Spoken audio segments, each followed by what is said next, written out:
నమస్తే సార్. మీ పేరు సార్? ఏం చేస్తుంటారండి? నేను ట్రాక్టర్ మెకానిక్ చేస్తుంటాను. ఎవరు సార్? ధర్మగిరి. జగన్మోహన్ రెడ్డి గారి పరిపాలన ఏ విధంగా ఉందంటారు?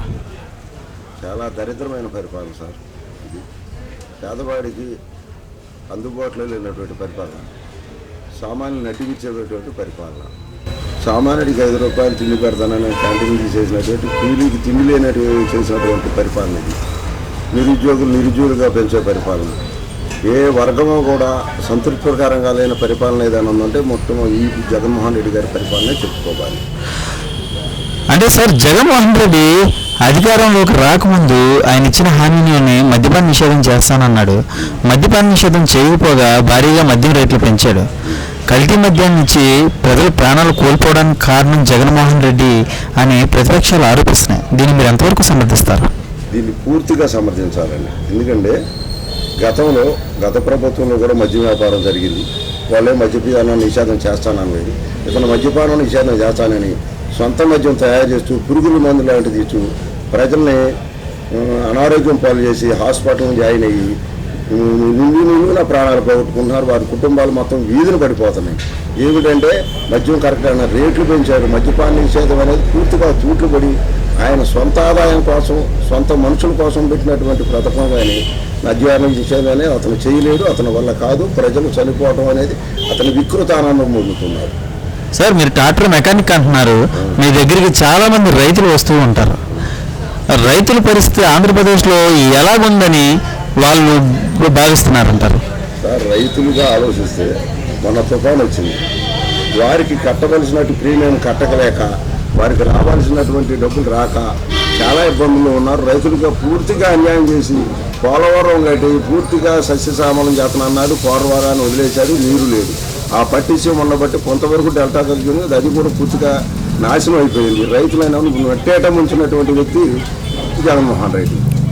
అంటే సార్, అదే విధంగా అధికారంలోకి రాకముందు కరెంటు బిల్లు పూర్తిగా తగ్గిస్తానన్న వ్యక్తి దాదాపు 8 సార్లు కరెంటు బిల్లు పెంచాడు.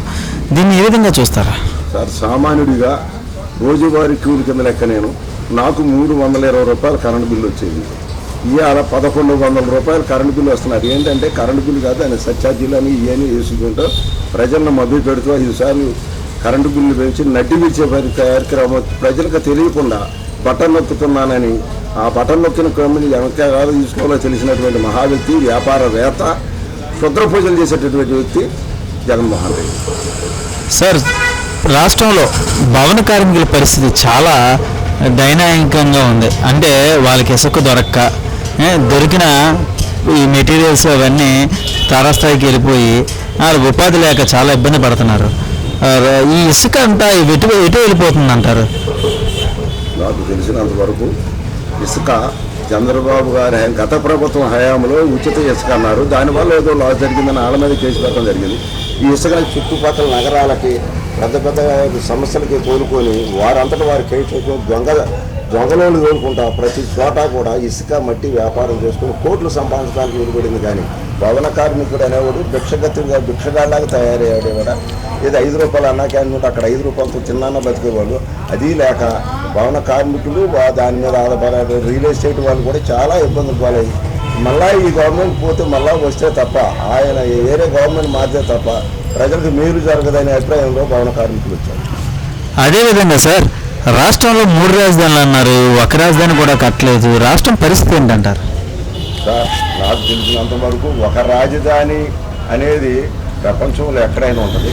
ఈయన 3 రాజధానులు అని కట్టిని పోల్చడానికి పెట్టి ఒక వాదన పెట్టాడు. కానీ ఈయన ఉండటానికి వైద్యులు 470 కోట్లు పెట్టి ఒక హౌస్ కట్టుకున్నాడు అక్కడ.